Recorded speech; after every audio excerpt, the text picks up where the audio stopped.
কি সোনামণিরা, মতে যাই হতে যাও। আসলে আমাকে টার্গেট আছে নেক্সট এশিয়া কাপ। আমাকে টার্গেট এটা ছিল না। আসলে এসএসসি বারবার রিকোয়েস্ট করছিল, মানে চিঠি পাঠাই দিয়েছিল, আমাকে বারবার অংশগ্রহণ করতে কইছিল যে এত বড় একটা আসর, এশিয়া কাপের মতো একটা আসর, এটাতে আমরা যদি মানে অংশগ্রহণ না করি তাদের একটা খারাপ লাগবে, এই জন্য আর কি আমরা অংশগ্রহণ করছি। আসলে আমাকে টার্গেট এশিয়া কাপ এটা না, আমার টার্গেট হচ্ছে নেক্সট এশিয়া কাপ। আর এসএসসির বিভিন্ন ভাবে আর কি রিকোয়েস্ট যে নেক্সট এশিয়া কাপ যেন মিরপুরে দেওয়া হয়, মানে মিরপুর ছাড়া আমার গতি নেই। আমাকে এটা হচ্ছে ওই জায়গায় শিখতে গেছি আর কি, আমার অনেক কিছু শেখার বাকি আছে এখনো। যাই হোক, অনেক অভিজ্ঞতা হয়েছে। মানে একজন লিটন নাই,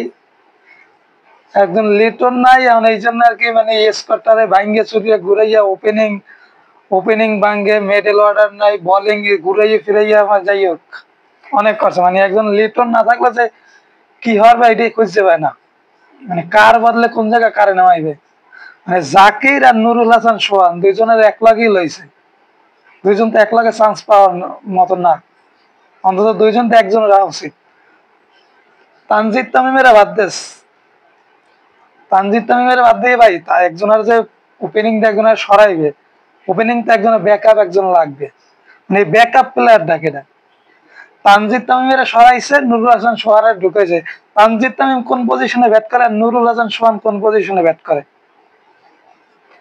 যাই হোক, অনেক কিছু অভিজ্ঞতা হয়েছে, তারা শিখতে গেছে, অনেক কিছু শিক্ষা টিক্ষা আইছে।